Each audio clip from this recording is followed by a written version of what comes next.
was born in the Democratic Republic of Congo, a place referred by many as the heart of Africa. Due to its richness, the Congo has been a target of exploitation for most Western and neighboring countries. And as a result, the country has never lived in peace since its independence in 1960. In 2001, when the then President Laurent Kabila was assassinated, fear reached its threshold. There was confusion in the country. Rebels took advantage of the chaos and started attacking villages and recruiting children in their army. From what we saw and experienced, it was impossible for us to stay. We flew to Zimbabwe in search of safety and protection.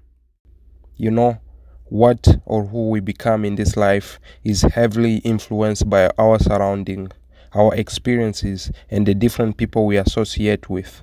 In the camp, no matter who or what you were in your home country, a doctor, an engineer, a pilot, a lawyer, or an accountant, in the camp everyone was reduced to a single status, a refugee. That was a massive disadvantage for children who wanted role models to look up to because the camp's lives did not give us much of a choice.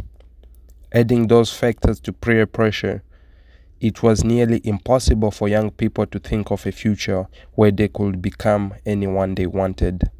I was one of the lucky few kids. I loved school so much and was very good at numbers and science. In the camp, almost all students drop out of the school in the 10th grade, mostly because they could not pass the national exam that everyone is required to take to proceed to high school. After dropping out, most will get married or fall pregnant or maybe try to escape and go to a different country in search of jobs and opportunities.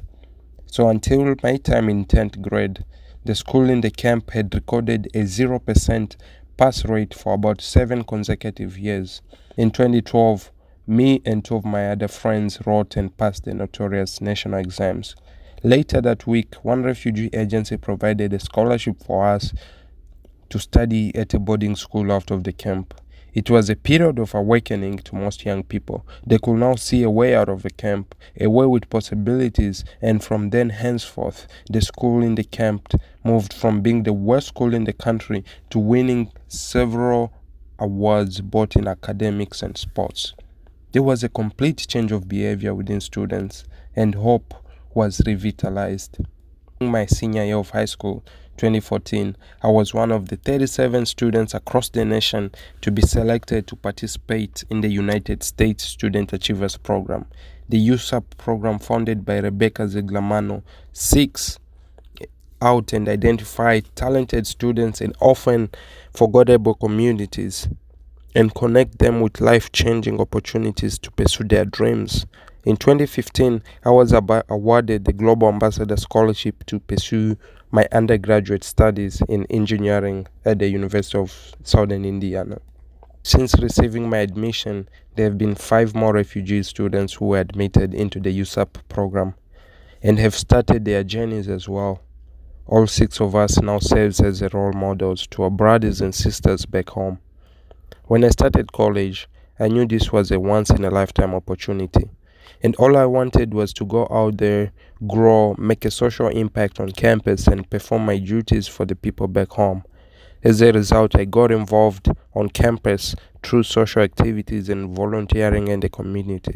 Because of confidence and those leadership opportunities at USI, I co-founded 2 award-winning university clubs, and above all, challenged myself to organize and take leadership positions. I am always grateful for this opportunity and the impact it had had in my life and the lives of my community.